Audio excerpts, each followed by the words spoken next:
Hello mga moms! Another budol, another day. So ito nga, ako ay may nakita sa pagbabrowse ko dito. At nakita ko itong dalawang polo shirt na ito. Actually, isa lang pala. So, iba yung una kong original na gustong color. Pero ito na lang yung na-check out ko. Pati nga yung size. Dapat small lang ang orderin ko. Pero tama palang medium na lang ang check out ko. So, ito ay para kay kuya. Nagustuhan ko yung kulay niya. And yun nga, ito ngayon na-check out na natin, dumating na siya.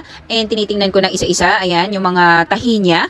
Maganda naman, yung tela niya, hindi masyadong makapal, hindi rin masyadong manipis. So perfect lang siya para sa weather natin dito sa Pinas. Alam niyo naman, ang weather natin ngayon ay sa umaga medyo maulan, sa hapon ay tirik na tirik ang araw.